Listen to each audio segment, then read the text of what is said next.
Dawn broke cold and pale over St. Lawrence Bay, a thin mist drifting above the slate-gray water. The grand house on the hill, once a symbol of wealth and progress, now stood silent, its windows like watchful eyes over a town that had forgotten warmth. Inside, an old man sat motionless by a crackling fire. His name was Harrison Cole, and for 10 years grief had carved him hollow. The portraits on the wall showed what money could not bring back: a child's laughter, a life undone. Downstairs, the scent of soap and iron filled the air as a new maid arrived with her daughter, a girl with sea-blue eyes and a restless curiosity.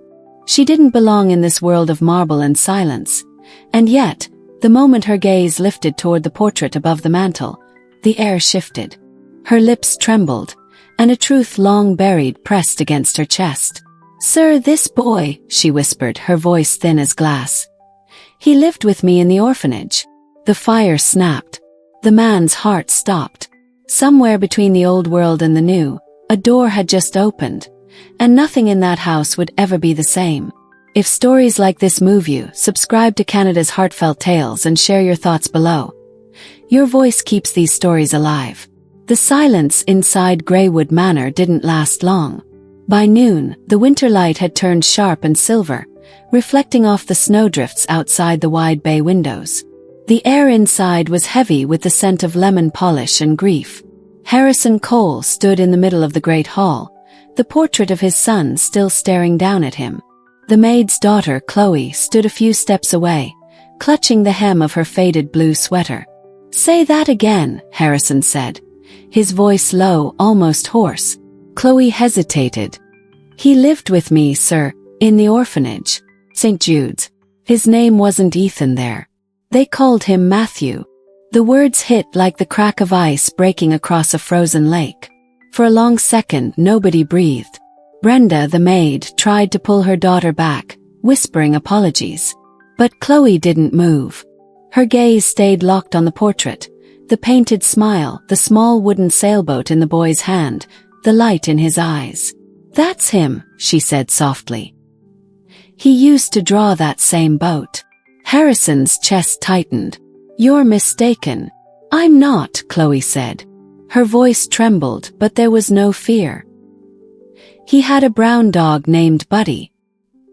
He said his dad was rich and would come for him one day." The detail pierced him clean through. Buddy.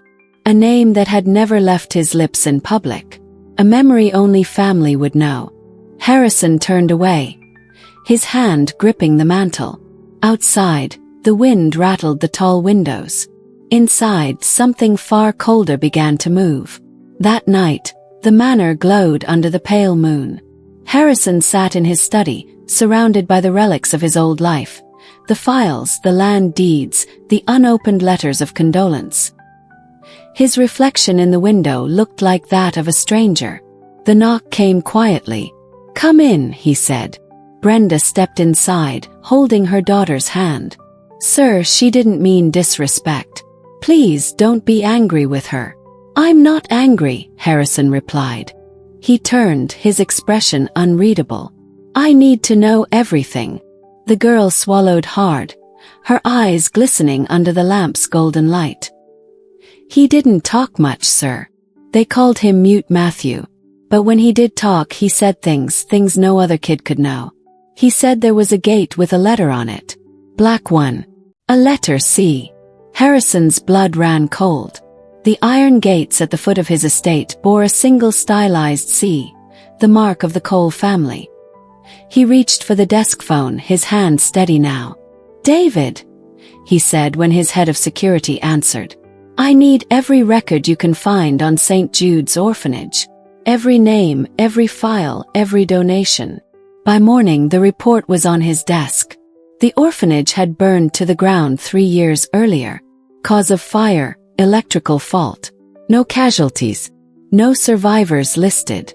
The official report was signed by Fire Marshal Peters, now retired and living in a waterfront condo in Vancouver. Purchased in cash. Harrison's jaw clenched. "Cover up," he muttered. Someone wanted the records gone. He turned to David. "Find the nun who ran the place. Sister Agnes." And if she's gone? David asked. Then we find who paid her to disappear. Outside, the snow was falling again, soft and relentless. Inside, a decade's worth of grief was turning into something sharper. Purpose. The next evening, Harrison met Captain Elias Reed, Brenda's father, a retired naval officer with weathered skin and eyes like polished steel.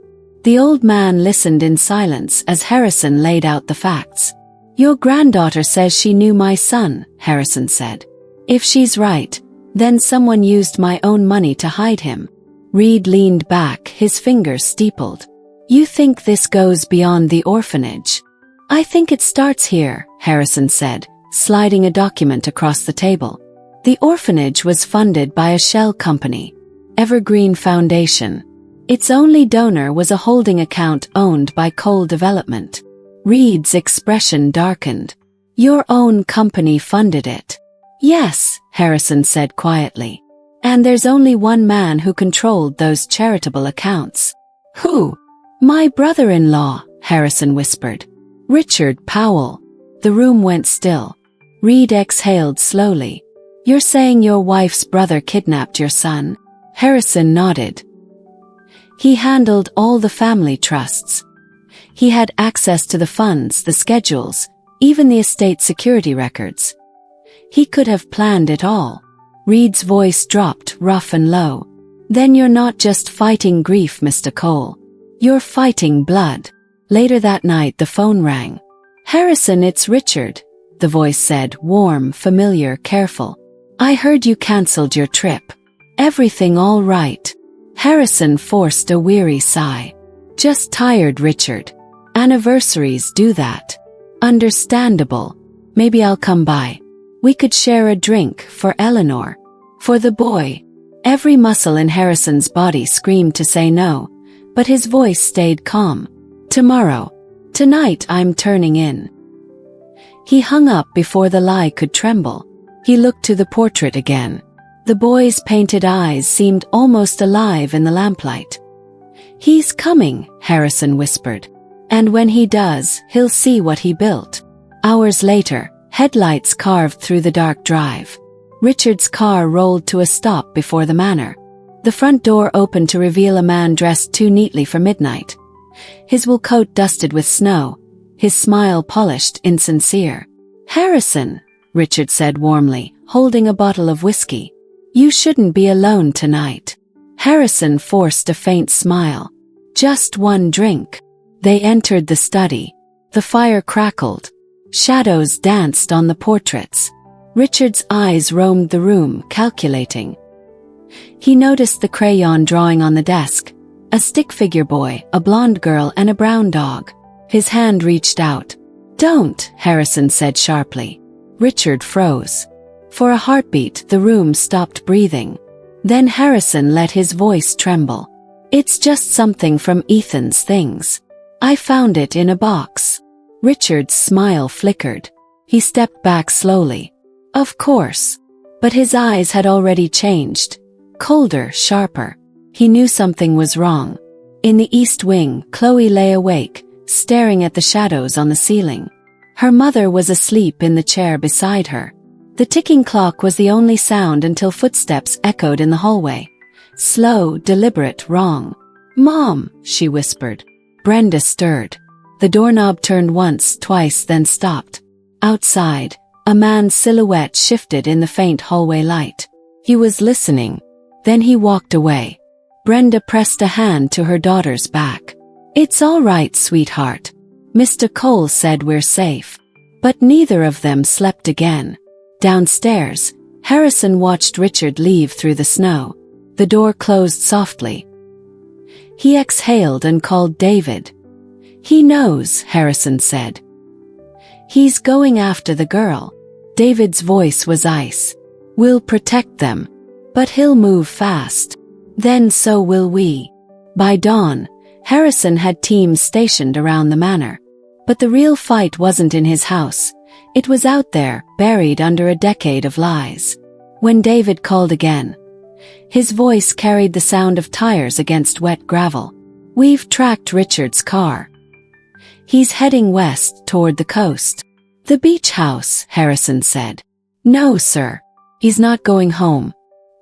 He's going to St. Catherine's, where Sister Agnes was relocated. He's silencing her, Harrison said. Not if I reach her first. The scene cut through the storm like a blade. The old nursing home loomed against the dawn. Harrison's car slid to a halt outside. Inside, flickering fluorescent lights cast long, thin shadows across the tiled halls. Scream rang out. Harrison sprinted toward it, his shoes pounding on the floor. He turned a corner, and there he was, Richard Powell, towering over a frail nun, his hand around her arm, a syringe glinting in the light. "Richard!" Harrison shouted. The man spun, his face twisting from surprise to fury. "You shouldn't have come. You took my son," Harrison said, each word a thunderclap. Richard sneered. "I gave you peace. You were too weak to face the truth. The boy was leverage, Harrison. Collateral. And you never even looked for him." Harrison lunged forward. The syringe clattered to the floor as the two men collided, crashing against the wall. Years of rage exploded in one instant. Fists, breath, the raw sound of betrayal. Security burst through the door moments later. David's team pinned Richard to the ground, wrenching his arms behind him. "Get her out!" Harrison barked, helping the trembling nun to her feet. Her voice was weak but steady. "He told me to change the names," she whispered. "He said Ethan Cole was dead." Harrison's chest heaved. "Not anymore." 3 weeks later, Greywood Manor was filled with voices again. Reporters stood at the gate.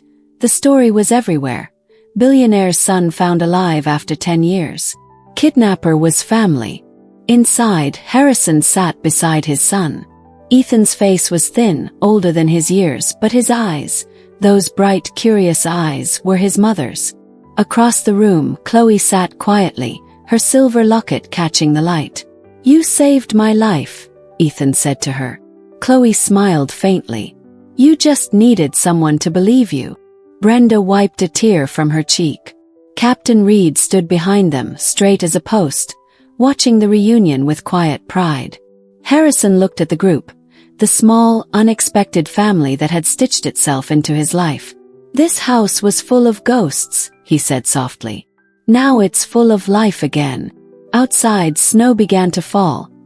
Gentle this time, forgiving. A month later, the courtroom was packed. Richard Powell sat in a gray suit, his wrists chained. Cameras flashed as the judge entered. The evidence was overwhelming. The offshore accounts, the falsified orphanage records, the testimony from Sister Agnes.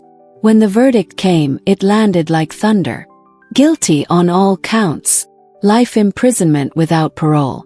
Harrison sat in the gallery, silent, as the bailiffs led Richard away.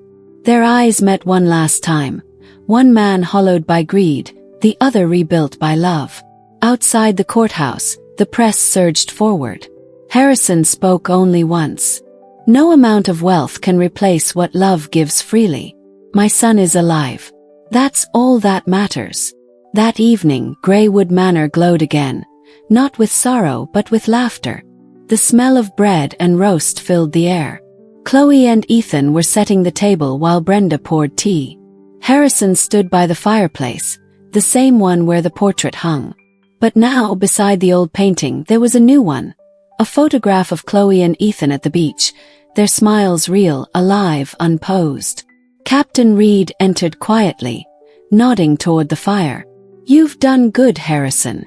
Harrison turned, his expression calm. "No, she did." He looked at Chloe. She turned grief into hope. The old soldier smiled. "The truth is a shield," he said. "And sometimes," Harrison added, "it's a sword." The clock in the hall began to chime. The long silence of 10 years was finally broken. But outside, across the frozen yard, a single figure watched from the shadows, one of Richard's old associates, a man who had escaped the police net. He turned, disappearing into the dark. The story wasn't over. Justice had begun. Winter thawed slowly that year. The ice along St. Lawrence Bay cracked open in long, sighing lines, and sunlight poured through the windows of Greywood Manor for the first time in a decade. Harrison Cole stood at the terrace rail, watching his son and Chloe chase the wind across the garden. Their laughter echoed through halls that had once held only ghosts. He no longer measured life in profits or losses. What mattered now was breath, warmth, and the small, fragile sound of hope returning. He'd learned that truth doesn't always arrive like thunder. It sometimes whispers through a child brave enough to speak when everyone else stays silent. Behind him, Brenda arranged fresh flowers where the portrait used to hang. The frame was empty now, left open like a window. Harrison smiled faintly. Some absences are sacred. They remind us how far light can travel once it's set free. In that quiet morning glow, the weight he'd carried for 10 years was finally gone.